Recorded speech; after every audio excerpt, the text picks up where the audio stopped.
and Martha. Oke, kita baca atau bagaimana, Father? Oke, ya. Tema KKS hari ini adalah Maria dan Marta dengan pertanyaan yang dirumuskan oleh Risa. Apakah berada dekat kaki Tuhan lebih baik daripada melayani Tuhan? Dan itu terinspirasi oleh bacaan kemarin, dari Lukas bab 10 ayat 38 sampai 43. Kita baca Injil ini. Ricky, boleh?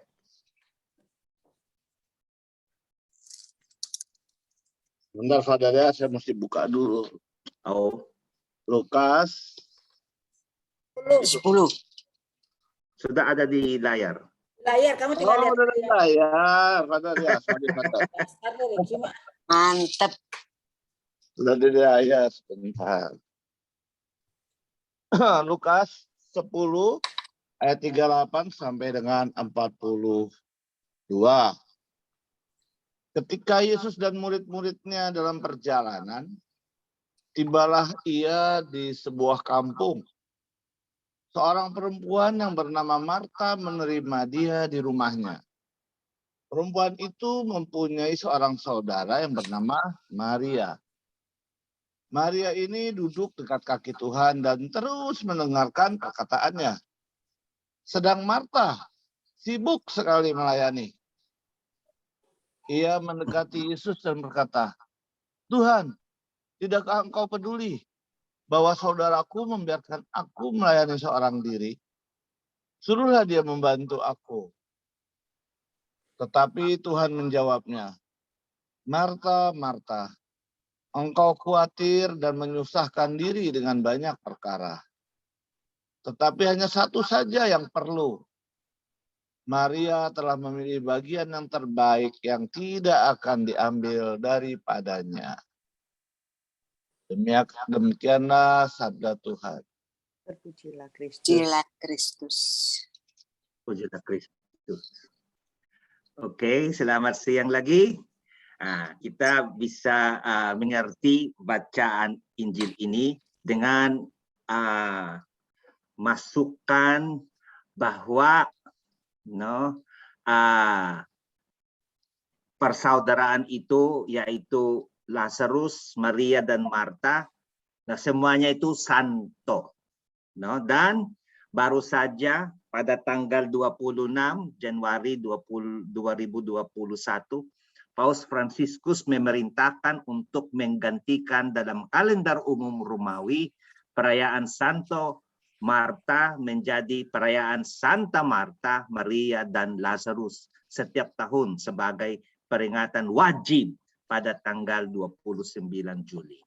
So, walaupun di Injil itu sepertinya Marta itu kurang baik kalau dibandingkan dengan saudarinya Maria, tetapi semua itu orang itu santo, So ya pandangan itu menjadi bikin beda, Dan dekret ini ya saya mengutip dulu dekret dari Paus Fransiskus untuk menegaskan bahwa 29 bukan hanya peringatan Marta, tetapi peringatan Marta, Maria, dan Lazarus. Di rumah Betania, kata dekret ini, Tuhan Yesus mengalami semangat kekeluargaan dan persahabatan Marta, Maria, dan Lazarus. Dan karena alasan inilah Injil Yohanes menyatakan bahwa ia mengasihi mereka. Marta dengan murah hati menawarkan keramahan kepadanya. Maria mendengarkan dengan penuh perhatian kata-katanya, dan Lazarus segera muncul dari kubur atas perintah dia yang mempermalukan kematian. Baguslah bahwa peringatan mereka itu satu tanggal saja. Ini sangat jarang yang santo yang sudah dikanonisasi, santo yang punya satu orang tua, berarti bersaudara apa itu kandung, no? 3 santo. Ya. Dan saya teruskan membaca itu. Mengapa dulu seperti karena 1 minggu sebelum 29 Juli adalah pesta Maria Magdalena yang 22, no? Dan dulu 29 hanya peringatan atau pesta Marta. Karena ini apa? Ini hasil karena ketidakpastian tradisional gereja Latin tentang identitas Maria. Karena siapa tuh Maria itu? Karena dulu ya yang Maria itu karena ada beberapa Maria, no? Yang A itu Maria dari kota Magdalena, yaitu Maria Magdalena yang kepadanya Kristus menampakkan diri setelah kebangkitannya. Itu ya kerasukan setan dan 7 setan seperti keluar dari dia, no? Dan itu yang hadir ketika Yesus dikuburkan dan balik lagi ke kuburan. Dan sebelumnya itu bersama dengan Maria di kaki salib, no? Di bawahnya itu adalah Maria bunda Yesus Kristus dan Maria Magdalena dan Yohanes, no? Dan ia yang menjadi saksi pertama kebangkitan Yesus dan yang mewartakan pada para murid, no, bahwa Yesus sudah bangkit. Oleh karena itu ya disebut apostola apostolorum, rasul kepada para rasul. Nah, orang ini juga waktu Yesus masih melayani, setelah ia disembuhkan oleh Yesus, ia menjadi satu antara para wanita yang pendukung Yesus. Dengan keberhasilan mereka mendukung pelayanan Yesus dan para rasul. Inilah Maria, no? Dan sekarang baru saja ditemukan kota Magdala yang menurut arkeolog ya kota yang kalau dibandingkan dengan tempat lain lebih maju, no? Lebih yang penghuninya itu lebih kaya. Ya, Maria itu Maria Magdalena. Yang B itu Maria dari Betania, saudara perempuan Marta. No, Maria yang posisinya di kaki Yesus, yang siap mendengar apa yang keluar dari mulut Yesus. Itulah Maria. Dan ada lagi yang wanita yang namanya tidak disebut, tetapi dosanya telah diampuni oleh Tuhan dalam rumah Simon, no? Seorang Farisi. Inilah yang wanita yang dengan itu air matanya itu membasuh kaki Yesus dan rambutnya itu yang menghapuskan itu kaki Yesus. Itulah yang wanita, tapi tidak disebut nama. Nah, yang pikiran kuno itu semua tokoh ini Maria. Nah, dengan penerbangan itu pengertian kitab suci sudah tidak dipersatukan. Ini ada perbedaan. Maria dari Magdalena, Maria dari Magdala, Maria dari Bethany, dan yang wanita yang masuk ke rumah Simon Farisi. Nah, yang mengakibatnya dimaksudkannya Marta sendirian pada tanggal 29 Juli di kalender Romawi. Nah, kepausan itu telah diselesaikan dalam studi dan waktu terakhir sebagaimana dibuktikan oleh martirologi Romawi saat ini, yang juga memperingati Maria dan Lazarus pada hari itu. Apalagi di beberapa kalender tertentu ketiga bersaudara itu sudah dirayakan bersama. Ini hanya gereja Latin, mungkin gereja Ortodoks, no? Sejak awal ini terpisah. Ini mulai saja itu dipisahkan sebagai itu yang bukan bergabung waktu Paus Gregorius Agung. Oke.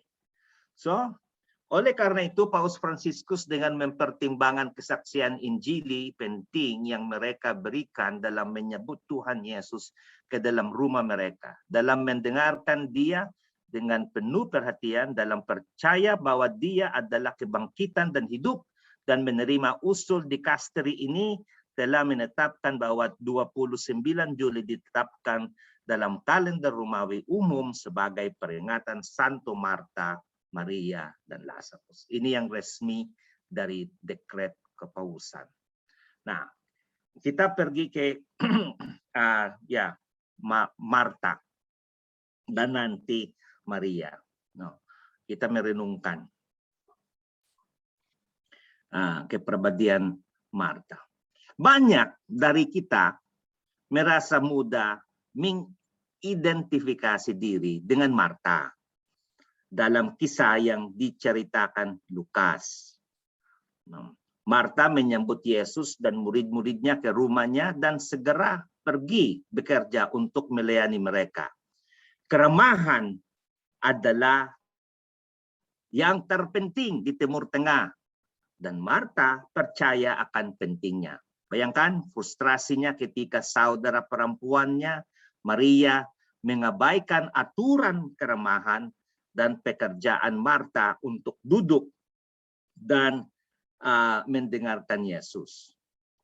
Alih-alih berbicara dengan saudara perempuannya, dia meminta Yesus untuk turun tangan. Nah, satu contoh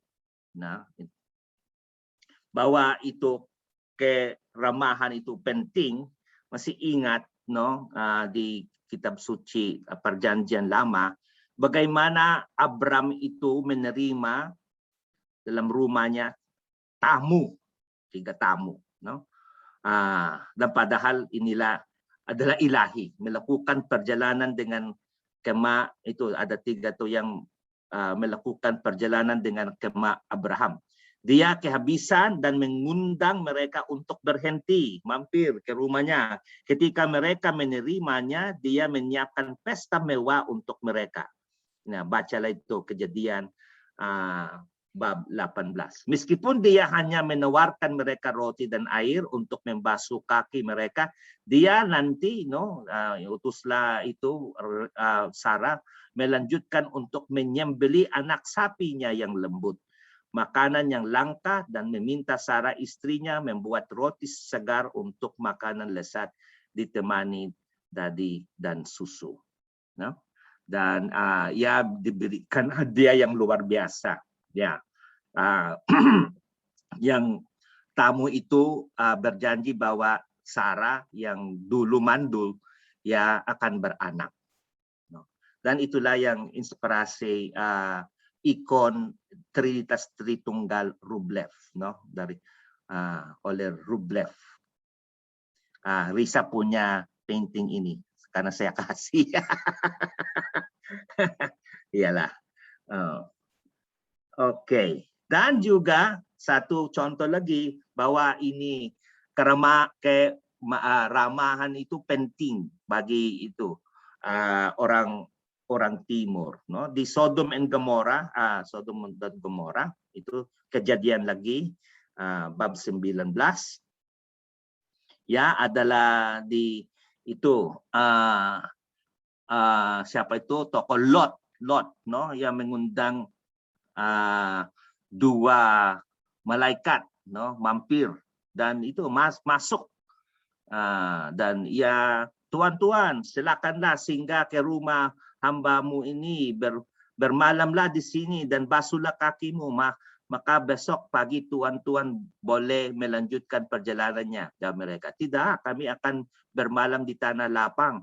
Tetapi karena ia sangat mendesak mereka, singgahlah mereka dan masuk ke dalam rumahnya. Kemudian ia menyediakan hidangan bagi mereka. Ia membakar roti yang tidak beragi, lalu mereka makan. Tetapi sebelum mereka tidur, orang-orang lelaki dari kota Sodom itu, dari yang muda sampai yang tua, Bahkan seluruh kota tidak ada yang terkecuali datang mengepung rumah itu, yang di gambar yang di bawah. Mereka berseru kepada Lot, di manakah orang-orang yang datang kepadamu malam ini? Bawalah mereka keluar kepada kami supaya kami pakai mereka. Lalu keluarlah Lot menemui mereka ke depan pintu, tetapi pintu ditutupnya di belakangnya, dan ia berkata, saudara-saudaraku, janganlah kiranya berbuat jahat. Kamu tahu aku mempunyai 2 orang anak perempuan yang belum pernah dijamah laki-laki. Baiklah, mereka kubawa keluar kepadamu. Perbuatlah kepada mereka seperti yang kamu pandang baik. Hanya jangan kamu apa-apakan orang-orang ini, sebab mereka memang datang untuk berlindung di dalam rumahku. Memang itu luar biasa pikiran. Rela mengorbankan itu anak perempuan hanya untuk melindungi tamu. Begitu, no? Yang poin penting di sini bagaimana orang timur itu menerima tamu. Luar biasa. Dan terlihat, no, di Asia itu kalau kita punya tamu, Mamma Mia, dan saya sendiri itu sudah merasa seperti raja kalau saya di rumah Risa. Luar biasa. Ramah tamahnya itu. Ya. So inilah penting, dan mengapa itu, dan itu yang dilakukan oleh Marta. No, ini budaya mereka. No, dan itulah itu Maria itu apa yang dilakukan, no? Oleh karena itu ya banyak memihak Marta, no? Marta adalah seperti sebuah bola penuh dengan energi. Ya, sebab dia sangat aktif, suka menyelesaikan sesuatu. Dia adalah seseorang perencana yang penyelenggara, seorang ibu rumah tangga dan juru masak. Dia menyukai hal-hal yang terjadi sesuai dengan rencana dan jadwalnya. Pasti kalau ada Marta sudah beres semua. Ini juga ada kepribadian seperti Risa, no? Pada suatu kesempatan Yesus datang dan rupanya Marta tidak sesuai jadwal dan tidak menyiapkan segala sesuatunya sesuai dengan rencana yang telah direncanakan sebelumnya. Gugup, bergerak 1 mil per menit, membawa dan mengkhawatirkan Yesus. Dia berhenti untuk mengamati pemandangan yang benar-benar mengganggunya. Meskipun banyak tugas yang tidak lengkap, saudara perempuannya Maria hanya duduk di hadapan Yesus dan tampaknya tidak melakukan apa-apa. Atau setidaknya Maria tidak melakukannya sesuatu yang sangat menguntungkan. Maria hanya duduk di kaki Yesus. Meskipun masih banyak yang harus dilakukan. Membayangkan, menurut kalian apa lagi yang harus dilakukan? Nah, bisa jadi mejanya belum siap. Mungkin dapur makanannya belum sepenuhnya siap. Mungkin tidak ada cukup air untuk minum atau pencucian. Siapa tahu, mungkin rumah itu tidak sebersih yang seharusnya. Bagaimanapun, segala sesuatu tidak siap menurut kriteria Marta. Dan ini salah dan harus diperbaiki dan segera mungkin. Nah, oleh karena itu kita bersimpati dengan Marta, apalagi ibu-ibu tangga yang itu berada di Zoom ini. Mereka aktif-aktif, yaitu multitasking. Apalagi kalau ada anak-anak. Atau tidak ada pembantu karena COVID. Gitulah, stres dong besar. Gitu. Dan saya menarik, bagaimana kalau suami datang dan ibu tuh santai-santai saja, tidak bisa santai-santai. No, oleh karena itu mengapa, no, ya mengapa yang dipuji Maria, dan itulah Marta yang itu sepertinya ditegur. Gitulah, no lah, ya itu kita membahas itu. Tuhan, tidakkah engkau peduli bahwa saudaraku membiarkan aku melayani seorang diri? Suruhlah dia membantu aku. Nah, Marta dapat dilihat sebagai santo kelas 2. Tetapi dia layak mendapat pujian dan kekaguman dari kita semua. Karena ia berterus terang kepada Yesus. Kalau dia tidak berterus terang, ya tidak berani itu ya kata dengannya Tuhan tidak akan peduli ya. Ya. Marta membantu membebaskan kita dari memperlakukan Tuhan seperti jimat saja yang satu-satunya tujuannya adalah untuk melindungi kita dari bahaya atau karikatur yang luar dari hidup kita seharian. Berarti ya melihat Yesus sebagai pribadi yang bisa bereaksi, bukan seperti boneka yang tidak peduli juga ya, dan hanya kita berrelasi dengan dia kalau kita ada keperluan, tapi ya dengan terus terang berkomunikasi. Dalam doa kita bukan hanya ya bisa lihat contoh-contoh doa di kitab suci itu ada yang bukan hanya pujian, ada juga yang mengeluh-mengeluh. Iya, itu Yub itu ya keluhannya pada Yesus, pada Tuhan itu luar biasa, dan Daud dan banyak nabi-nabi yang ya mereka terus terang dengan Allah, ya jujur dan langsung. Marta mengingatkan kita untuk tidak takut kepada Tuhan, tetapi mencurahkan isi hati kita kepadanya seperti yang kita lakukan kepada teman dan yang berharga, karena semua yang hadir di Zoom ini bukan hanya keluarga tetapi teman akrab, bisa ngobrol apa saja. Mungkin dengan saya hati-hati dengan mungkin bahasanya, tetapi dengan Risa, dengan itu Ina, ya kita tahu kepribadian masing-masing. Ya, kita selalu itu frank, tulus hati, ngobrol saja apa yang isi dalam hatimu. Nah, dan bagaimana? Tanggapan Yesus bukanlah tidak baik yang memberi kita gambaran tentang kasih sayangnya terhadapnya. Dia mengamati bahwa Marta khawatir tentang banyak hal yang mengalihkannya dari benar-benar hadir padanya. Dia mengingatkannya bahwa hanya ada satu hal yang benar-benar penting mendengarkannya, dan itulah yang telah dilakukan Maria. Di Marta kita melihat diri kita sendiri, khawatir dan terganggu oleh semua yang harus kita lakukan di dunia dan lupa menghabiskan waktu bersama Yesus.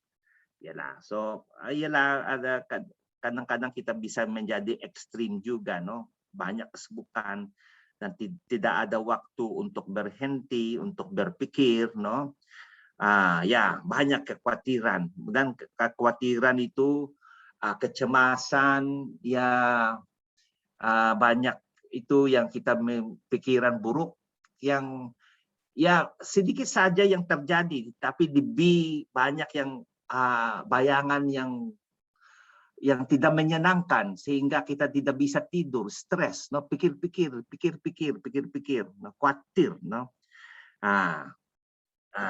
dan menyusahkan diri dengan banyak perkara.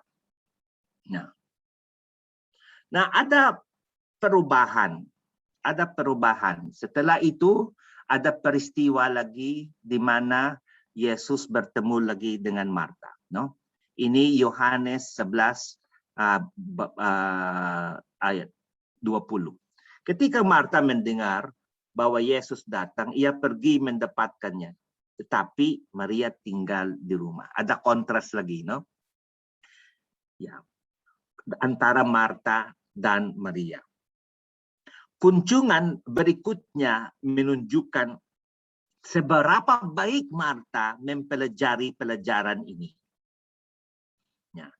Dia berduka atas kematian saudaranya bersama dengan sebuah rumah yang penuh pelayat ketika dia mendengar bahwa Yesus baru saja datang ke daerah itu. Yang meninggalkan semua yang itu tamu dan kesibukan di rumah karena ada ya rumahnya menjadi rumah duka, ada banyak orang melayat, tetapi Marta itu pergi meninggalkan semua untuk itu bertemu dengan Yesus, ya, bertemu dengan Yesus. Dan itulah kontras. Ya, dia segera bangkit dan meninggalkan para tamu, meninggalkan duka, dan pergi untuk menemuinya. Nah, sedangkan Marianya masih tinggal di rumah. Itulah yang ya ekstrim, no? Ekstrim. No. Tapi kita melihat bagaimana siap, no? Marta itu meninggalkan semua kesibukannya dan menemukan Yesus, bertemu dengan Yesus. Dan ia berkata lagi, Tuhan, sekiranya engkau ada di sini, saudaraku pasti tidak mati. Tetapi sekarang pun aku tahu bahwa Allah akan memberikan kepadamu segala sesuatu yang engkau minta kepadanya. Kata Yesus kepada Marta, saudaramu akan bangkit. Kata Maria kepadanya, aku tahu bahwa ia akan bangkit pada waktu orang bangkit pada akhir zaman. Nah, sebelum ini terjadi, keluarga ini, Marta, Maria dan Marta itu sudah memberitahu Yesus, datanglah karena mau mati Lazarus, mau mati ya. Tetapi ya Yesusnya sepertinya bertele-tele karena ia punya tujuan. Tetapi ketika Marta bertemu dengan Yesus, tidak yang marah, mengapa engkau lambat datang? Kami sudah memberitahu engkau, mengapa engkau tidak? Bukan itu yang tidak itu. Sepertinya menyalahkan itu Yesus. Kami kecewa, mengapa engkau tidak datang?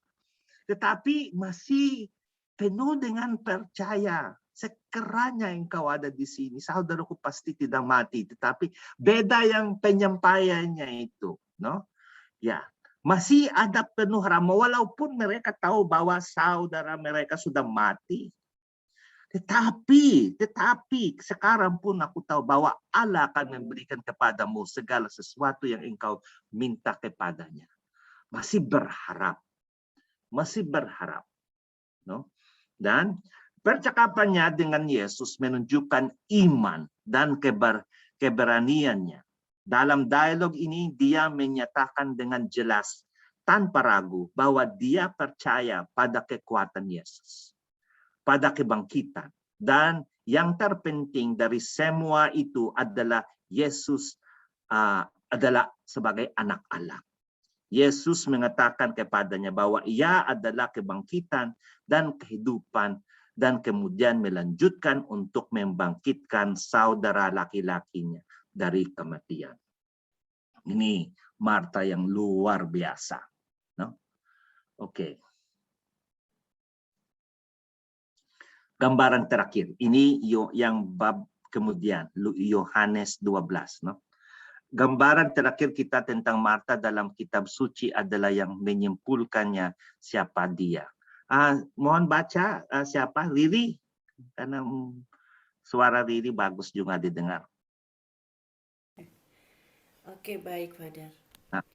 6 hari sebelum Paskah, Yesus datang ke Betania, tempat tinggal Lazarus yang dibangkitkan Yesus dari antara orang mati. Di situ diadakan perjamuan untuk dia, dan Marta melayani. Sedang salah seorang yang turut makan dengan Yesus adalah Lazarus.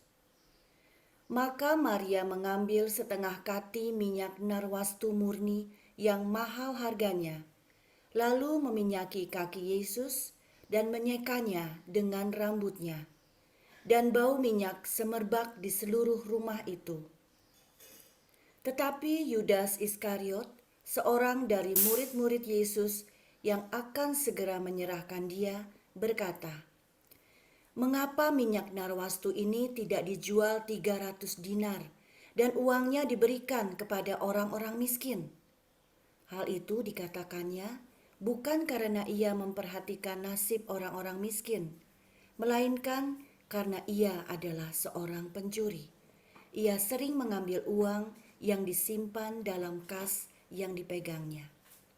Maka kata Yesus, biarkanlah dia melakukan hal ini, mengingat hari penguburanku.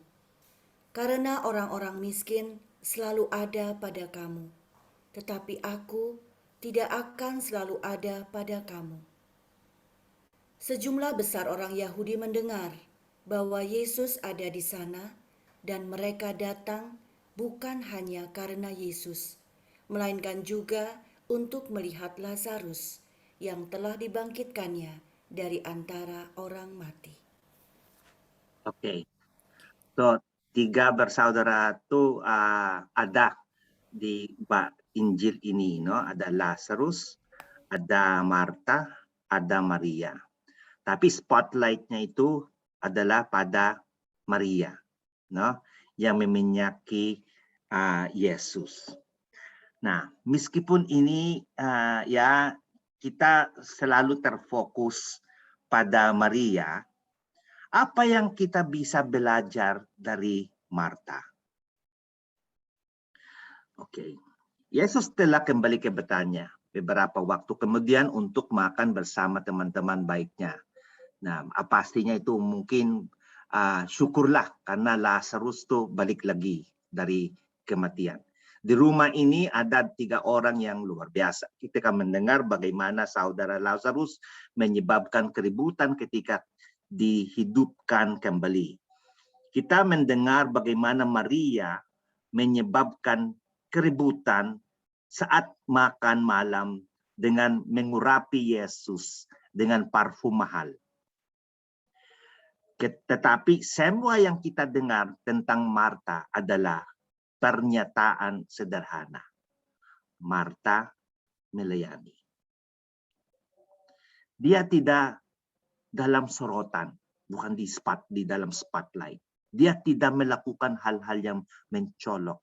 Dia tidak menerima keajaiban yang spektakuler. Dia hanya melayani Yesus.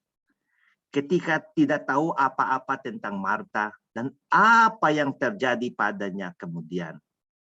Tetapi bukankah akan luar biasa jika hal terpenting yang bisa dikatakan tentang kita adalah mereka melayani? Marta adalah santo pelindung yang semua yang melayani, pelayan dan koki. No, itulah ya. Kadang-kadang itulah yang bukan yang bintang, tapi di belakang saja. Itulah kehebatan Marta. Dan barang siapa terbesar di antara kamu, hendaklah ia menjadi pelayanmu. No? Itulah Marta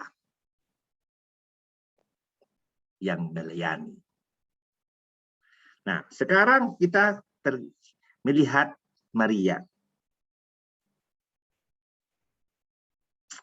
Nah, perempuan itu mempunyai seorang saudara yang bernama Maria. Maria ini duduk dekat kaki Tuhan dan terus mendengarkan perkataannya. Maria telah memilih bagian yang terbaik yang tidak akan diambil daripadanya. Nah, disinilah muncul yang pertanyaan kita, apakah berada dekat kaki Tuhan lebih baik daripada melayani Tuhan? Nah, kita menganalisa apa itu maksudnya, mengapa itu terbaik. Nah, kita bisa menjawab pertanyaan itu kalau kita membandingkan perbedaan antara hidup kontemplatif yang ya simbolnya itu Maria dan hidup aktif simbolnya itu Marta, no? Nah, keunggulan kehidupan kontemplatif. Dengan pandangan ini itu membandingkan apa yang lebih berunggul. Kehidupan kontemplatif, no, lebih baik menurut yang tertulis di sini daripada yang aktif. Mengapa? Ada beberapa alasan. Yang pertama, kehidupan aktif diisi dengan hal-hal eksternal. Ya, eksternal lah. Yang keperluan badan, kebersihan rumah, kerapian baju, apa yang dimakan. Sedangkan kehidupan kontemplatif tentang kecerdasan dengan fakultas manusia yang terbaik, yaitu intelek. Nah, kalau kesibukan itu ya meskipun engkau tidak ada pendidikan bisa bekerja dengan tangan, ya, dengan otot, dengan muscle, dengan kaki, ya. Tapi kalau kontemplatif itu yang sibuk adalah bukan yang bagian lain, tetapi pikiran kita. Itu yang terbaik, karena itu yang tertinggi antara semua kemampuan atau fakultas kita. No? Nah, itu yang alasan pertama. Dan kehidupan aktif adalah tentang hal-hal manusiawi, sedangkan kehidupan kontemplatif tentang hal-hal ilahi. Apa yang kita makan nanti, bagaimana snack kita, di mana kita tidur, di mana kita menginap. Kalau menjadi subjek itu, kontemplasi itu, ini bukan begitu. Itulah bagaimana saya bisa masuk ke surga, apa yang saya harus lakukan. Fokusnya itu ilahi, surgawi, surgawi. Nah, dan bagaimana saya bersatu dengan Tuhan. Kehidupan kontemplatif memperoleh kebebasan pikiran tertentu karena ia tidak memikirkan hal-hal duniawi tetapi hal-hal yang kekal, yang permanen. Kalau yang itu aktif itu nanti itu berlalu, tetapi ini kekal, yang objek kontemplatif, kontemplasi. Nah, apalagi kehidupan aktif diarahkan ke hal lain, sedangkan kehidupan kontemplatif lebih dihargai demi dirinya sendiri, of itself. Contemplation is a value for itself. Tidak ada forma. Kita berkontemplasi karena itu sudah itu.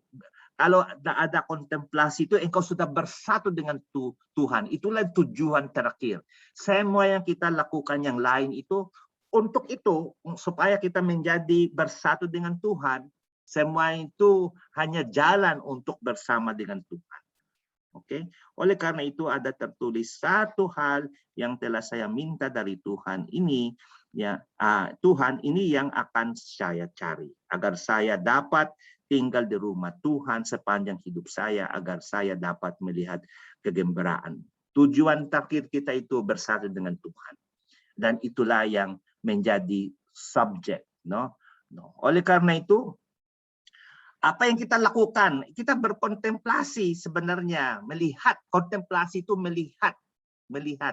Itu satu cara melihat. Ya, melihat saja. Siapa yang di depanmu, siapa saya dan siapa yang di depan saya. Melihat Tuhan, berkontemplasi.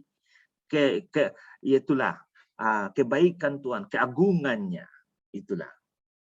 Kita berkontemplasi, itu saja. Dan dengan kontemplasi di dunia ini, kita sudah mengawalikan kehadiran surga. Karena kita sudah masuk bersatu dengan Allah dalam doa kontemplatif. Oleh karena itu, ada yang beberapa orang yang dipanggil menghidup sebagai hidup kontemplatif. Dan Dominikan itu ada bagian hidup kami yang punya dimensi kontemplatif. Nah, sebenarnya inilah yang dasar untuk aktivitas lain. Gitu.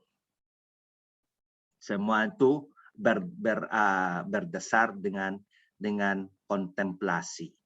Nah, itu adalah namun dalam arti terbatas dan dalam kasus tertentu, seseorang harus terlibat dengan kehidupan aktif. Karena kebutuhan hidup sekarang. Karena kita bukan malaikat, kita punya tubuh. Kita manusia. Demikian juga Aristoteles berkata, lebih baik menjadi bijaksana daripada menjadi kaya, benar. Tetapi bagi orang yang membutuhkan, yang orang miskin, lebih baik itu menjadi, ya, ada kemampuan atau kaya. Oleh karena itu, ya, di atas foto itu adalah ya karya belas kasih, no? Yang memberi itu yang di atas tuh, yang di dalam penjara, di sinilah makanan, di sinilah saya tidak tahu macam-macam lah. Itu baju lah, inilah yang merawat orang sakit dan juga yang menguburkan orang yang mati. Ini yang corporal works of mercy. Dan ini penting. Dan karena dengan ini yang menjadi basis bagaimana masuk ke surga, itu yang ujian akhir kita. Ketika saya itu haus, engkau berikan saya minuman. Kalau saya lapar, engkau memberikan saya itu makanan. Itulah yang ujian terakhir, no? Dan yang question-questionnya sudah diberikan lebih awal supaya kita semua lurus. Ya, karena padahal dalam bab itu 25 Matius, aku berkata kepadamu, sesungguhnya segala sesuatu yang kamu lakukan untuk salah seorang dari saudaraku yang paling hina ini, kamu telah melakukannya untuk aku. No? So semuanya itu karya belas kasih itu tujuannya juga Yesus, no? Bagaimana ini mengganggu, ini kesibukan yang tidak sia-sia tetapi sangat berguna, nah, untuk masuk ke surga. Dan itulah yang corporal works of mercy. Tetapi kalau dibandingkan dengan spiritual works of mercy, instruct the ignorant, counsel the doubtful, admonish the sinners, forgive offenses, comfort the afflicted, bear wrongs patiently, pray for the living and the dead. Ini lebih berunggul spiritual works of mercy. Karena itu berfokus pada yang kekal, yang spiritual. Ini sangat, semua itu keperluan jasmani. So, kalau dibandingkan, semuanya itu berguna, pasti. Tetapi keunggulan, kalau keunggulan, kau beri makan itu makan jasmani itu roti sebentar saja dan itu. Tetapi pendidikan itu lebih berunggul, lebih kaya, no? Lebih penting. Oleh karena itu the works of mercy itu penting untuk menolong bukan hanya badannya tetapi juga badan dan jiwa, no? Itu. Dan so ada kongregasi-kongregasi yang mungkin fokusnya untuk memberi itulah merawat orang yang itu sakit, tetapi ada yang kongregasi yang yang mengajar, yang berdoa, no, pada orang yang itu yang sudah meninggal dan macam-macam lah. Semua itu penting, no? Oke. Nah, berarti, no, itu sepertinya kesimpulan. Hidup kontemplatif secara berbicara mutlak lebih sempurna daripada kehidupan aktif. Karena itu yang ilahi, ini yang kekal. No, ini yang kekal. Namun bentuk kehidupan aktif di mana seseorang dengan mewarta dan mengajar, memberikan kepada orang lain hasil dari perenungannya, atau memberi makanan, etc. Lebih sempurna daripada kehidupan yang berhenti pada kontemplasi. Karena kehidupan seperti itu dibangun di atas kontemplasi yang berlimpah. Dan akibatnya itulah kehidupan yang dipilih oleh Kristus. Dan itulah juga yang menjadi moto Ordo Pewarta. Ada itu di sini iklan. Kontemplari dan Contemplata Alistradre. Ya baguslah.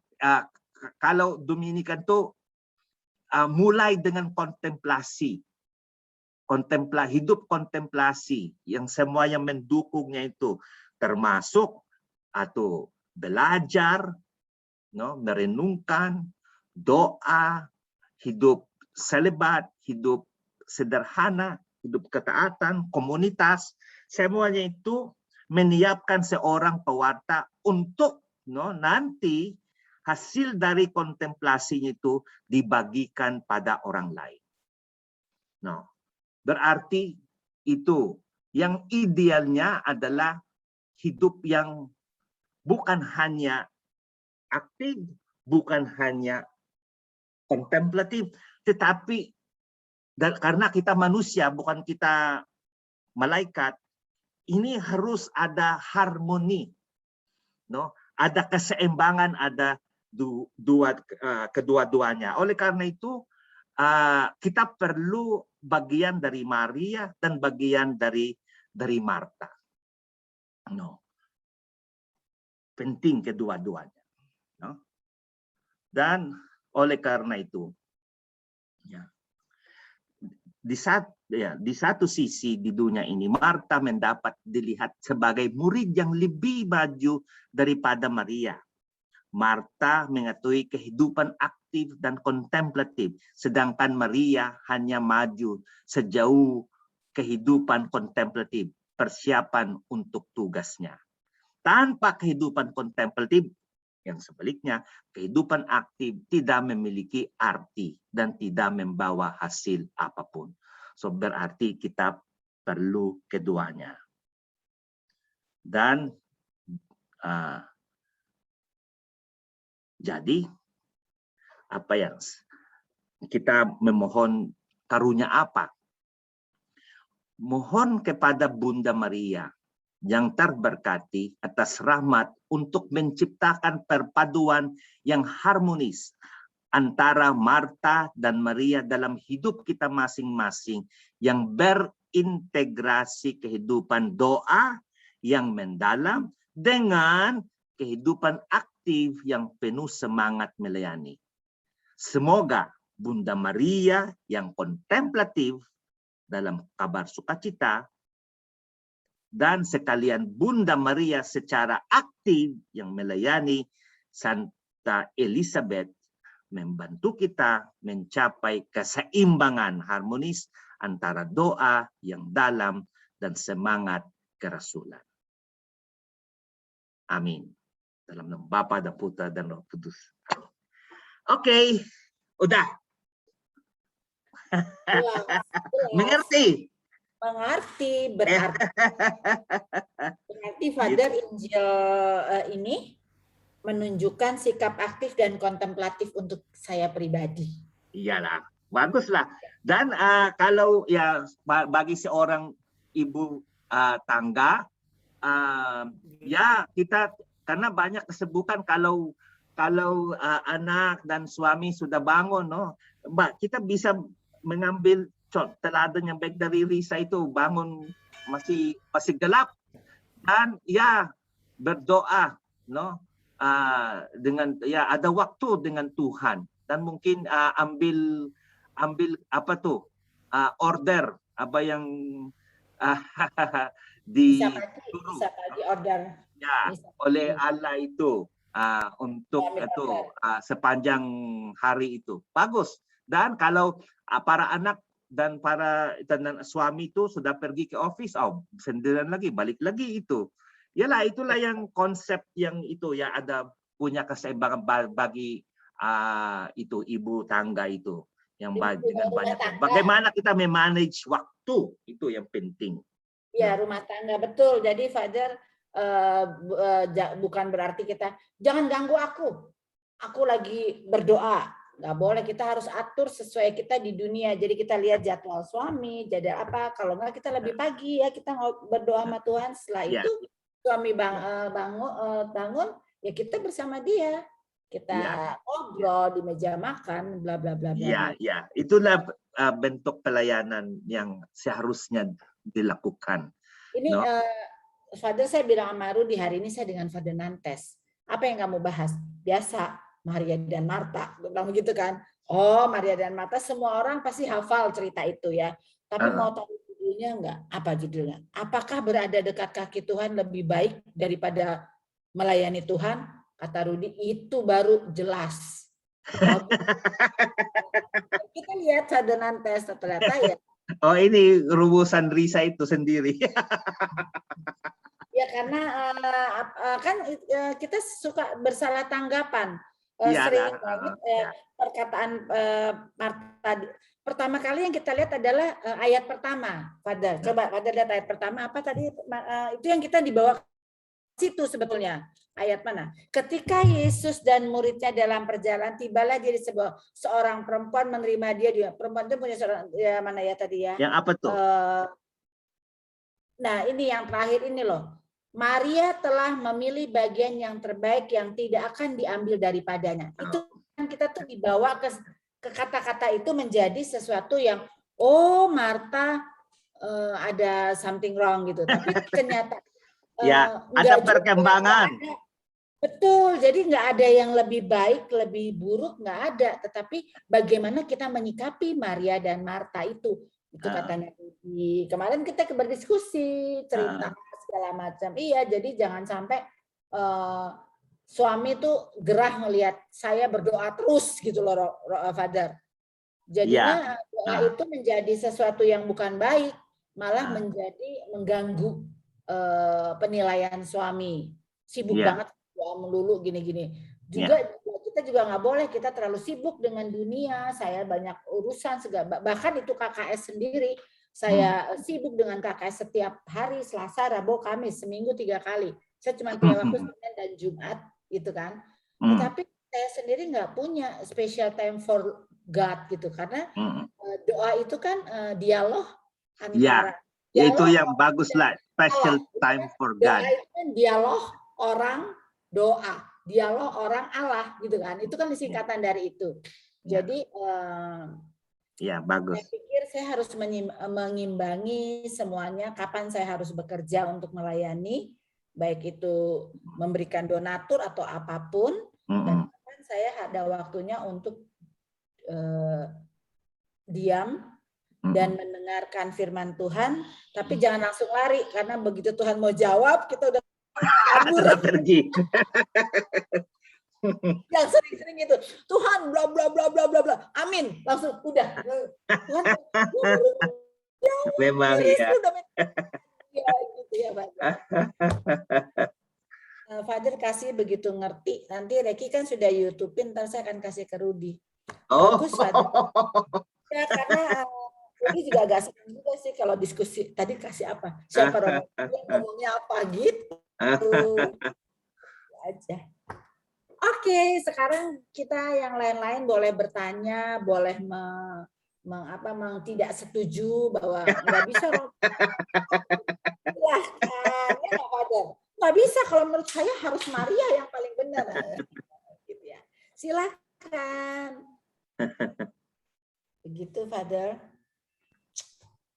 Ayo, siapa yang mau bertanya? Aku tanya. Siapa ya, silakan. Indra. Adek kan? Aku. Oh, Adek, Father. Oh, ya. Adek, ya.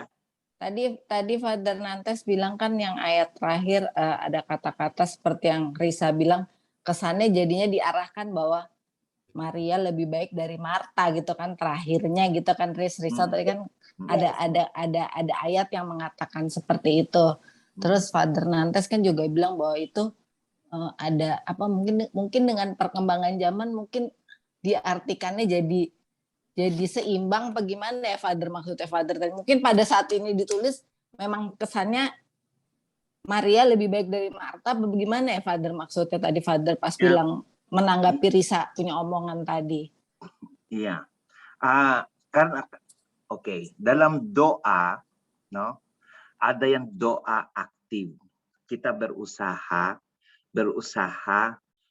itu berrelasi dengan Tuhan.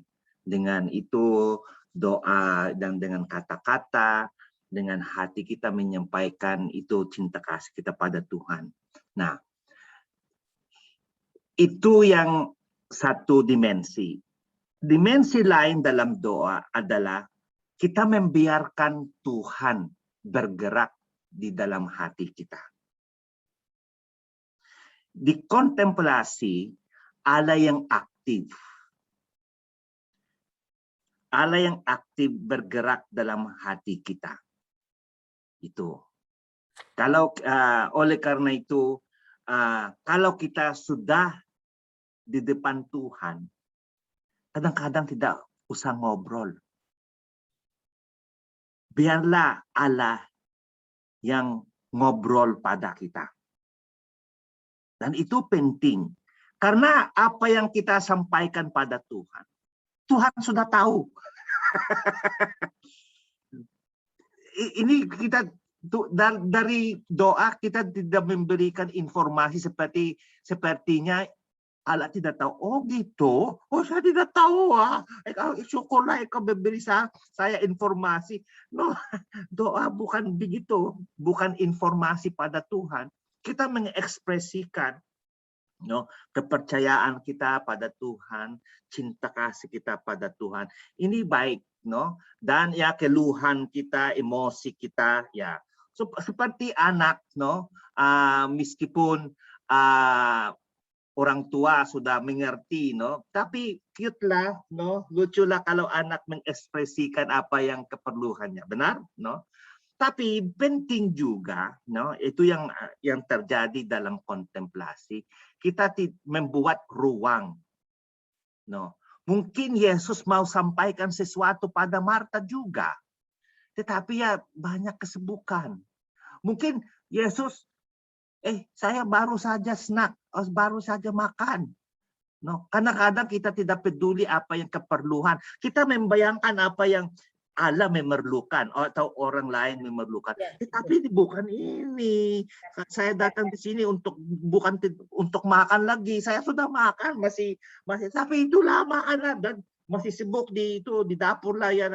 Padahal ya tidak suka yang disiapkan karena sudah makan, Itulah kadang-kadang kita begitu, itu juga tidak baik. Kontemplasi itu membiarkan ruang pada Allah mengucap sesuatu pada kita sendiri. Itu yang penting dan yang mungkin itu yang miss the point, Marta miss that point. Tetapi ada perubahan karena semua tokoh di Injil itu bukan flat, ada development, ada perkembangan. Oleh karena itu, ketika ya datang lagi berpesta untuk bayangkan ini pesta, pesta karena Lazarus ya bangkit dari mati. Pesta besar itu. Banyak orang itu datang dan curious. Oh benar-benar tuh Lazarus bangkit lagi. Banyak kesibukan. Tapi ya melayani saja. Benar, di background saja. Benar. Dan yang itu yang ketika Lazarus ya saya loncat, ketika ya sudah mati dan ia dengar bahwa Yesus akan datang, ia sudah pergi ketemu dengan Yesus. Dan ya biasanya yang orang aktif itu semua tamu itu harus disepakan ya apa kabar, semua itu ada minuman karena banyak yang melayat, Tetapi yang meninggalkan semuanya itu. Dan Maria itu mana? Ya di rumah. Di rumah saja. Stabil. So ada perkembangan, dan sepertinya Maria itu menjadi stagnan, stagnan, tidak ada perubahan, gitu-gitu saja begitu dari mulai sampai akhir. Gitulah. Tetapi ada development of character dari Marta dan ya tidak karena itu yang kedua, yang melayat dan ketika sudah ada pesta ya. Karena banyak mungkin yang mau bertemu dengan Allah sendiri. Cukuplah itu ya, biarkanlah mereka. Ada waktu saya hanya melayani. Saya sudah sangat puas, Karena itu semuanya itu ucapkan syukur karena saudara saya itu sudah bangkit, dan saya melayani saja. Yalah. Nah, itulah ada perkembangan, Dan kalau kita masuk ke kepribadian mereka, kedua-duanya tidak bisa memburukan satu, karena itu membuat karikatur, Tidak ada shades of, tidak ada nuances, Tetapi orang yang benar itu punya kerumitan, Ada interesting side yang mungkin tidak mudah dilihat. Dan itu yang terjadi dengan Marta. Ada yang kekayaan kepribadiannya itu yang berubah demi kebaikan itu karena ketemu dengan Yesus. Semoga itu, saya tidak tahu kalau saya bisa. Terima kasih, Father. Jelas, Father. Oke. Terima kasih, Father. Father, saya tambah lagi, it's a problem Marta dan Maria. Kenapa itu adalah satu tubuh di dalam kehidupan kita, aktif dan kontemplatif. Itu yang harus kita seimbangkan di dalam kehidupan. Bukan aktif aja dan bukan kontemplatif aja. Itu adalah sinergi kita di dalam kehidupan sehari-hari. Karena apa? Karena kita terdiri dari tubuh, jiwa, dan roh. Itu masing-masing benar-benar harus kita seimbang semua. Jangan kita memikirkan tubuh saja atau jiwa dan atau roh. Tadi pagi saya ke gereja 5:30 di Mertoyudan. Itu romonya pada saat penutup dia mengatakan sesuatu yang membuat saya merinding. Selamat, Anda sudah menerima sarapan, bukan sarapan. Anda sudah menerima rezeki rohani. Aku sampai terharu. Romonya berkata begitu. Setelah dia kasih berkat ke kami, dia mengatakan, selamat, kita semua sudah menerima rezeki rohani. Berarti kerohanian kita adalah bagian dari rezeki. Bukan hanya rezeki yang kita bayangkan adalah money, uang atau barang, everything. Bahwa kita boleh berdialog dengan Allah melalui Ekaristi, itu adalah sesuatu rezeki, Father. Itu saya sungguh terharu waktu dia bilang itu adalah rezeki rohani. Itu, Father. Itu saya mau sharing tadi pagi, saya sampai, oh my God, this is baru pertama kali saya dengar bahwa itu adalah rezeki rohani. Gitu, Father. Dan komplementer, kita diberikan rahmat masing-masing yang berbeda-beda. Ada yang dipanggil menjadi aktif, ada yang diberikan kemampuan untuk beberapa keterampilan masak atau nyanyi atau baca, no? Semuanya itu punya peran dan kita memberi keseimbangan. Yang kemampuan saya bisa memenuhi kekurangan orang lain dan kekurangan saya bisa dipenuhi oleh kemampuan orang lain. Oleh karena itu mereka tinggal di satu rumah, no? Bagaimana kalau semua aktif atau semuanya itu kontemplatif? Banyak tugas di rumah itu tidak teratur, no? Kita perlu. Nah, kalau di dalam hidup kita ada yang komplementaritas, no?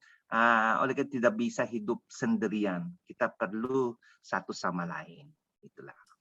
Dan gereja juga itu yang satu kata yang akan Anda nanti mendengar sering karena itulah tujuan sinode para uskup 2023, kata sinodalitas. Sinodalitas. Sinod itu sin itu together. Ya, sinonim sama. Together, sama. Nod itu adalah apa? Odos, sinodos, odos itu jalan bersama, no?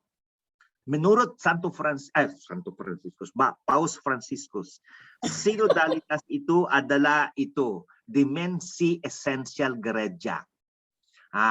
Baru saja kesadaran tentang sinodalitas, apalagi kata sinodalitas, no?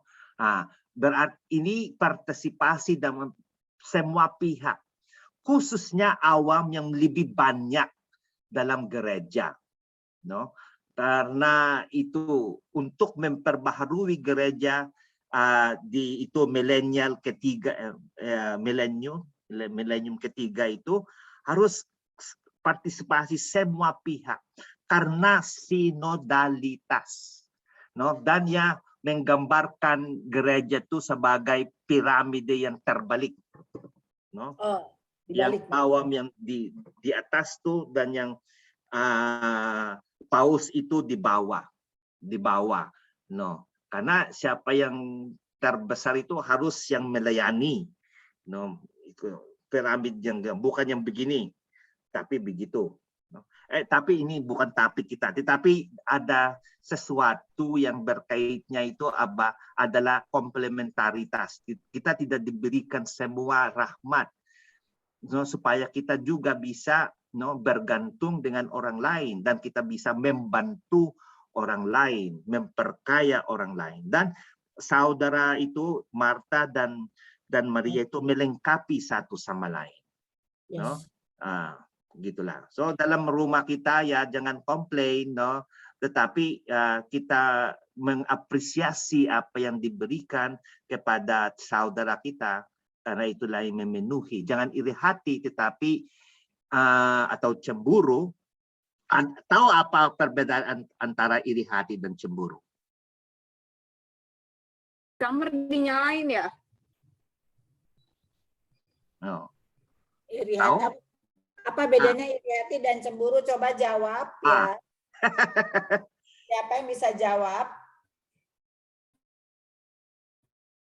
Now, Ayo, itulah. iri hati apa? Kalau iri hati, orang lain punya, engkau tidak punya. Oh, HP-nya lebih canggih, dan saya belum ada, begitu. Iri hati itu. Nah, kalau cemburu, engkau sudah punya, tetapi ada resiko orang lain mengambilnya.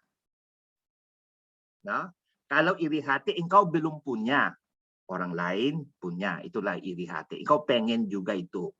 Kalau cemburu, engkau sudah punya, tetapi bahayanya nanti diambil. Ini sudah best friend. Oh, juga ada best friend. Itulah cemburu itu. Ini sudah suami saya. Jangan orang lain mengambil suami saya. Itu cemburu. Cemburu begitu. Nah, kalau itu ya karena kita melihat semua dalam keluarga itu berbeda-beda. Ada yang berhasil, ada yang tidak, ada yang bernyanyi dengan baik, ada buruk-buruk, macam-macam lah.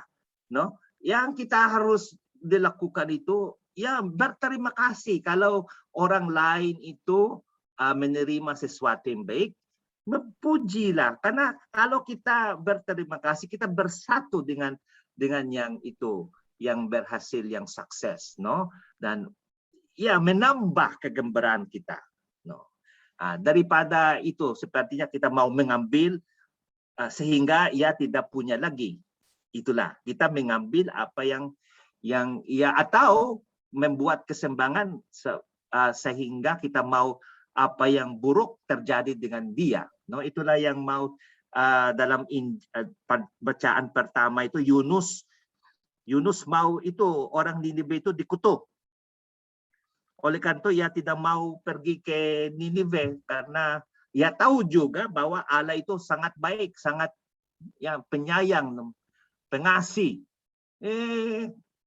Sepertinya ia itu cemburu, sepertinya ia mau Tuhan itu eksklusif pada dia, tetapi ia diutus menjadi nabi pada orang Niniwe.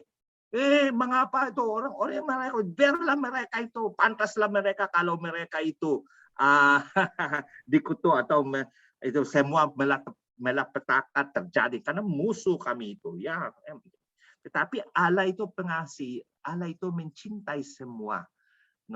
Engkau tidak peduli bahwa yang meskipun bayi semua binatang mati, bagaimana mengapa engkau marah-marah hanya pohon jarak itu yang saya itu memberi itu kehidupan dan diambil, engkau marah dengan satu pohon, tapi satu kota dengan semua penghuninya engkau tidak peduli, gitulah. Kadang-kadang kalau kita itu cemburu atau iri hati, ya mau orang lain dikutuk oleh Tuhan. Syukurlah itu Marta dan Marta itu tidak mengutuk Maria itu, tapi itu sepertinya lah yang mau Maria itu juga mengerti mengerti apa ia lakukan. Supaya juga bisa masak, supaya juga bisa itu. Belajarlah bagaimana masak. Macam-macam dah. Saya mungkin pergi ke topik yang lain.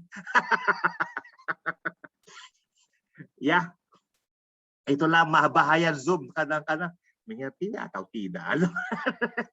Karena kadang-kadang reaksi orang-orang tidak lihat, apalagi kalau kameranya off. No, saya membayangkan apa yang terjadi dalam otak-otak semuanya di sini.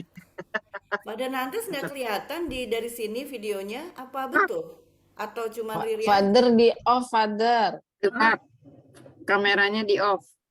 Cuman hitam aja, Father, kelihatannya. Nah, ini Wi, baru kelihatan. Gitu. Oh, kayak aku nggak sadar. Sorry. Iya, jadi bukan cuma Riri aja ya? Ya. Tetapi karena saya stop sharing, tidak itu otomatis on video. Karena sejak saya stop sharing, mungkin tidak lihat lagi muka saya. Tidak apa-apa. Sudah tua mukanya.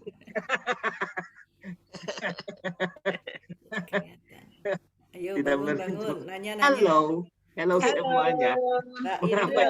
Aku mau sharing dong. Oke, sharing dari Indra. Oke. Selamat sore semua. Sore. Udah lama nggak dengar Indra. Terima kasih Father Nantes. Ya. Saya mau sharing sedikit saja bahwa masalah Marta dan Maria tuh kayaknya kan ya itu paling kita kenal kali ya dari isi Bible, paling terekam dengan baik di dalam otak. Tapi penjelasan Father tadi itu sangat-sangat bagus, sangat jelas, dan yang bagi saya yang penting itu lebih Father lebih menjelaskan lebih detail perbedaan antara Marta dan Maria.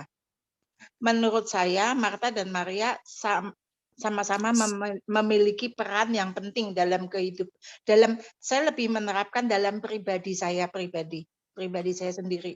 Jadi kita ini juga harus ada karakter Maria, juga ada Marta. Terlebih sejak Father menjelaskan lebih detail mengenai Marta berfungsi sebagai apa, Maria sebagai apa. Jadi memang menurut saya sebaiknya memang kita saling melengkapi. Iya, kita ada dua-duanya itu. Ada dua-duanya itu. Terima kasih Father, sangat jelas. Sama-sama. Bagus. Yang tujuannya kita semua menjadi santo. Oke. Ya, Bagus banget. Bagus banget. Masalah kontemplasi, terus sinodalitas, ya, komplementari, itu rahmat yang berbeda ya. Ternyata Marta dan Maria itu saling melengkapi. Itu sharingnya Risa sama sharingnya Adik itu saya garis bawahi, emang dua-duanya nggak salah, bagus gitu. Tapi di dalam hal ini kita bisa seperti itu juga ya, Marta dan Maria. Saya juga mau tanya nih, Ada pertanyaan, silakan. Risa, sebenarnya minggu ini kan di gereja membahas masalah perkawinan. Kok tumben Risa malah memilih Marta dan Maria? Biasanya kamu selalu berdasarkan apa yang dibahas di gereja mingguan. Oke. Ini Father yang pilih ya? Father yang pilih, boleh mau pilih. Judulnya Risa, judul temanya. Atau Marta dan Maria, tapi memang Marta dan Maria ini kebetulan memang lagi apa ya? Bulan Maria. Ini bukan. Nggak ada. Ini bukan Maria, Bunda Maria. Jadi maksud saya memang ini waktu Father nunjukin Risa mau peristiwa terang karena ini bulan Maria atau Marta bulan Rosario. Iya, bulan Rosario. Tapi atau Marta dan Maria. Terus aku bilang Marta dan Maria karena ini selalu banyak simpang siur di dalam hal ini. Mana yang Marta, mana yang Maria. Jadi aku pikir Father Nantes bisa meluruskan kisah ini gitu. Indra. Kalau aku memang nggak membahas perkawinan karena tapi kalau memang Indra mau kita bisa next kita bicara mengenai perkawinan, oke juga gitu. Karena sekarang ini seperti yang saya lihat di dalam grup WA, makin ke zaman milenial ini, sepertinya wanita-wanita sekarang lebih mandiri, lebih bisa mengekspresikan perasaannya dia, ya.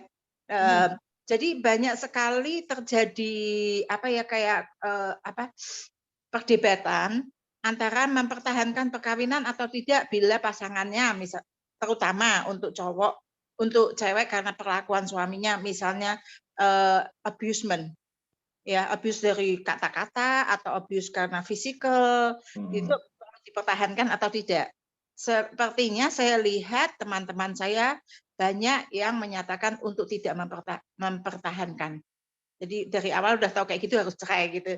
Nah, menurut aku kok jadi menarik ya gitu loh. Saya juga sepertinya sependapat dengan teman-teman saya itu. Tapi di lain pihak kalau yang cowok-cowok terutama ya mereka merefer ke Injil ini, pesan Yesus ini, barang siapa yang sudah disatukan tidak boleh diceraikan, bla bla bla bla bla bla.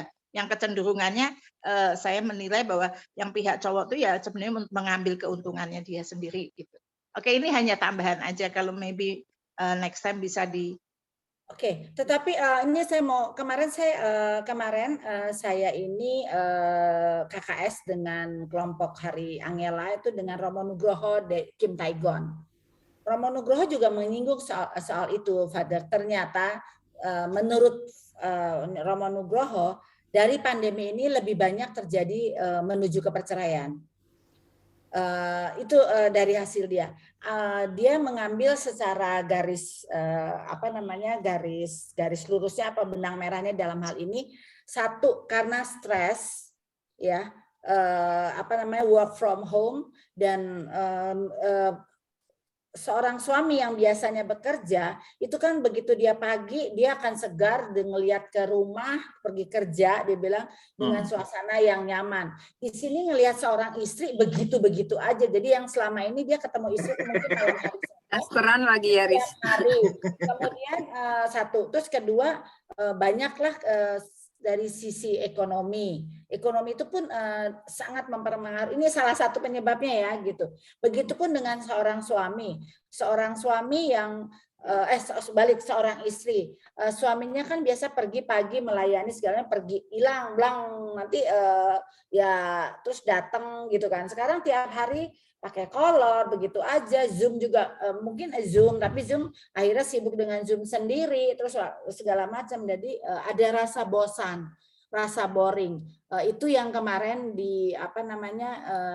yang rupanya memang lagi problem masalah itu dari Romo Nuk cerita, memang lagi banyak problem, orang malah justru maunya jalan sendiri-sendiri. Nah, inilah yang akhirnya dia menyimpulkan seseorang kalau nggak balance akan terjadi itu sungguh cepat. Karena itu godaan. Godaan yang yang satu membawa nama Injil tapi perbuatannya tidak Injil, kan? Iya. ada joke. Berdoa terus sehingga yang dia pikirkan diri sendiri, tidak pernah memikirkan orang lain, padahal Injil menyatakan kalau kamu habis bertemu dengan saya berikan kasih kepada orang lain, lakukan itu, apa yang kamu tersenyum, keep smiling segala macam. Jadi pandemi ini memang Father itu memang banyak terjadi kasus. Saya nggak tahu di Pontianak, di Jakarta ini banyak terjadi kasus, malah ada banyak perceraian, menuju perceraian gitu Father. Itu memang benar Indra, tapi aku pikir kelompokku nggak ada begitu-begitu, jadi nggak terlalu pusing.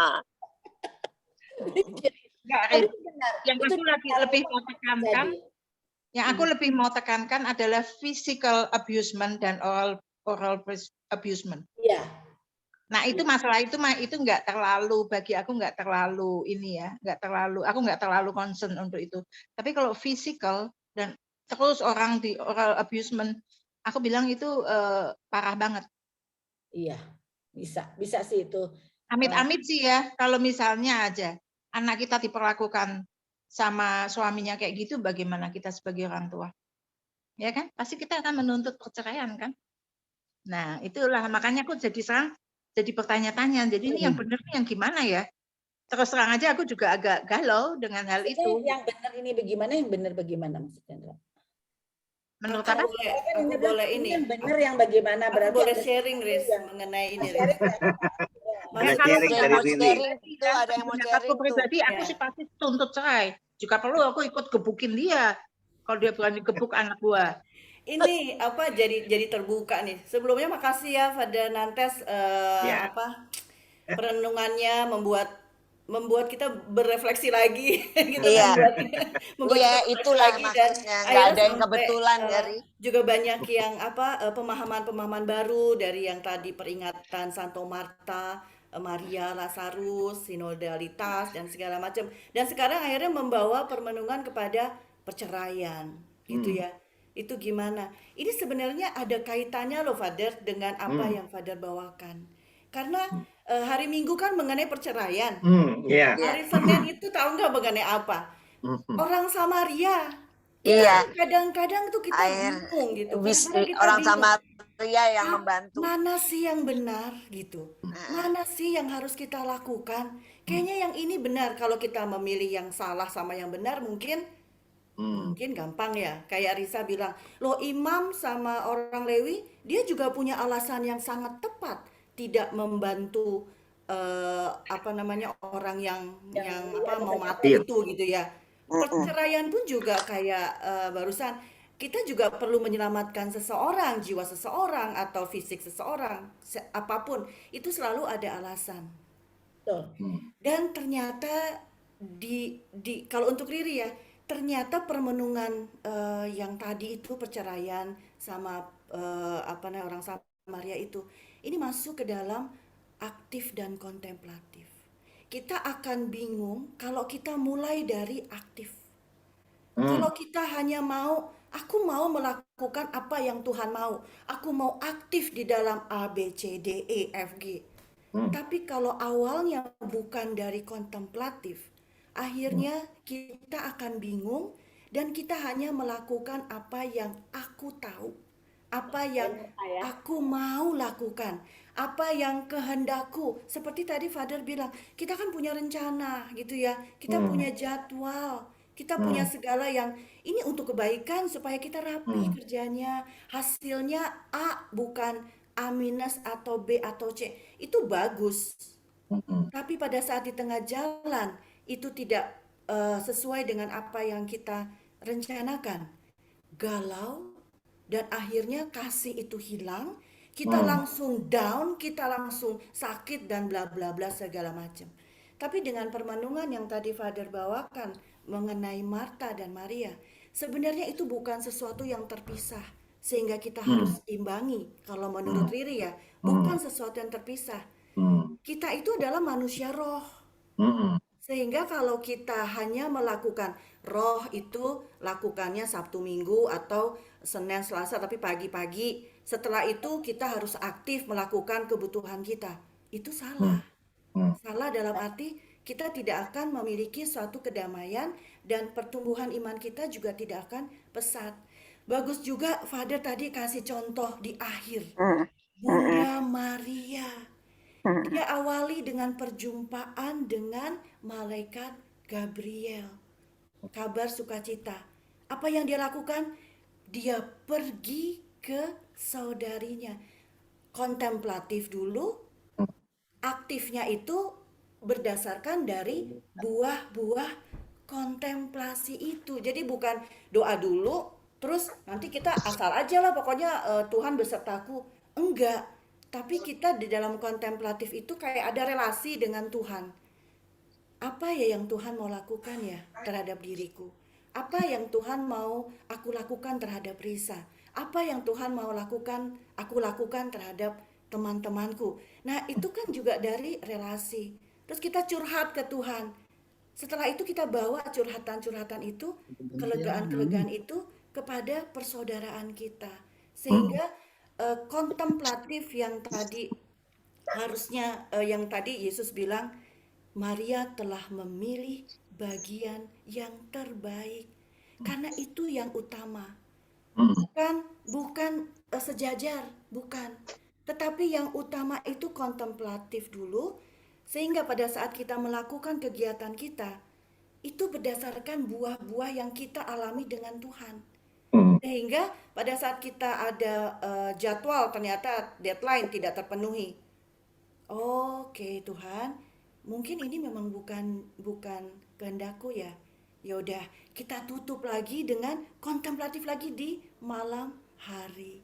Jadi lebih banyak kontemplatifnya, sehingga buah-buahnya itu kelihatan dari kegiatan kita, pikiran kita, perkataan kita, sikap kita. Dan itu adalah suatu proses ya Father ya. Iya. Bagaimana menjawab pertanyaan yang tadi, kita tidak bisa menjawab, oh harus begini, enggak. Duduk dulu di kaki Yesus, kita dengarkan dulu apa yang ia ingin lakukan, apa yang ia ingin sabdakan. Mungkin dia akan bilang, nggak usah mikirin lah yang kayak gitulah, gitu. Itu urusan orang lain. Bisa aja begitu kan. Jadi kita tidak terbeban gitu dengan apa yang kita pikirkan. Biarlah Roh Kudus, jadi dalam kontemplasi itu, kontemplatif, kita membuka hati, membuka diri akan kehadiran Roh Kudus, sehingga pada saat kita melangkah keluar, Roh Kudus yang memimpin kita, bukan kemauan kita. Nah, itu yang mungkin yang Riri mendapatkan dari refleksi ini.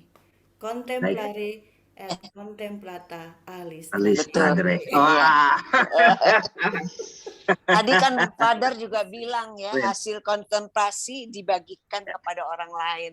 Iya, itulah. kontemplasi dulu. Pas jadi. Father, terima kasih, bagus sekali ya. Ya. Saya sendiri meskipun sering diceritain nih terkait Marta Maria, sekarang jadi lebih jelas. Terus tadi apa yang disampaikan Risa dan Riri, jadi bahwa antara aktif dan kontemplatif itu harus seimbang ya.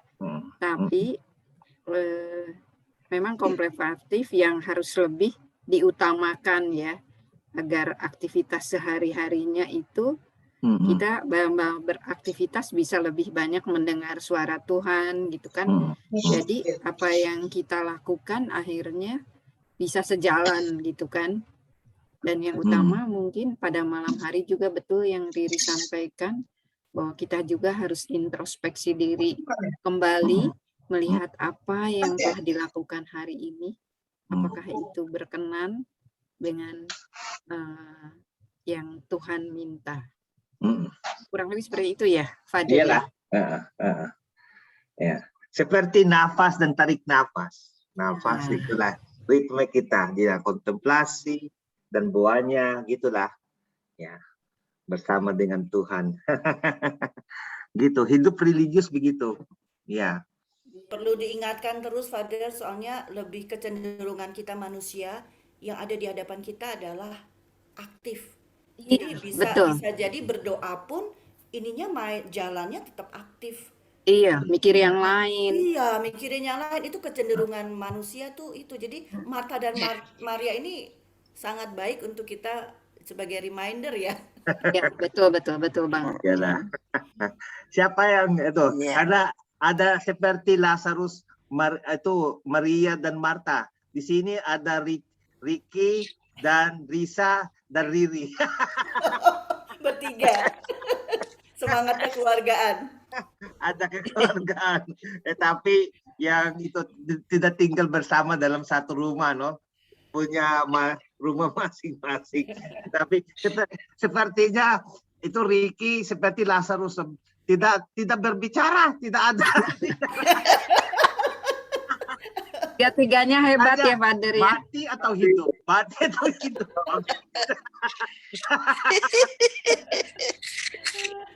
Tapi Father, kalau saya, yang kontrol saya itu Rudy. Yang kontrol kamu jangan begini, kamu jangan begitu, kamu jadi dia banyak memberikan contoh bahwa semua itu tidak. Kalau ekstrim itu pasti tidak ada yang benar. Iyalah. Tidak ekstrim ke Tuhan pun tidak benar. Ya. Kamu harus, kita sama saja kita di dunia, kita bukan di sana. Malaikat. Padahal Rudi sibuk banget ya, Riz. Always ya, karena Rudi itu walaupun Rudi sama Matthew itu walaupun dia bukan religius, tetapi dia sejarah mengenai kitab suci itu mereka tahu karena dari Discovery atau National Geography. Mereka tuh hobi, jadi selalu itu juga, mama nggak boleh seperti itu gini. Kadang-kadang saya marah dan berdebat, nggak bisa mama seperti itu. Orang malah jadi bukan menjadi religius, malah makin benci, tahu nggak, digituin kan. Akhirnya saya juga ngerenung, iya ya ternyata. Terkadang kita ini terlalu apa-apa Tuhan. Pokoknya Tuhan harus begini. Kan kita kan untuk mencari Tuhan.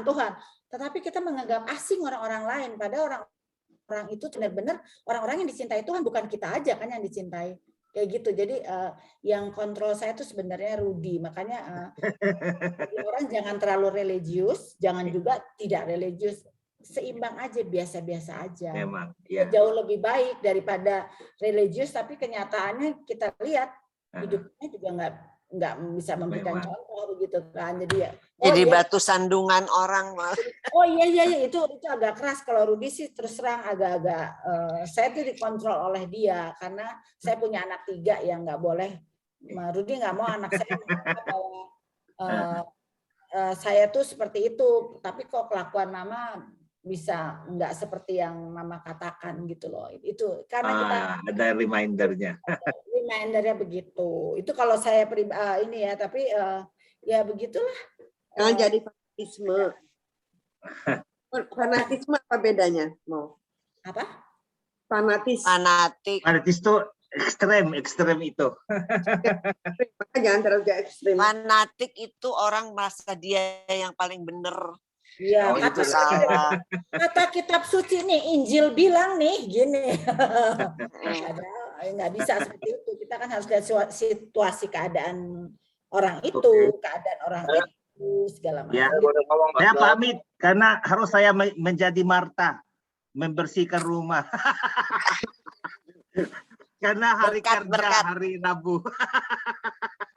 Oke, berkat. Ya, cukuplah menjadi Maria sebentar, tinggalkan Maria dan harus menjadi Marta. Hari kerja, kalau sore itu Rabu. Oke, sampai ketemu lagi. Doa belum. Doa penutup. Saya sudah, ya, yang orang lain lah. Father, hanya berkat. Doa dan berkat.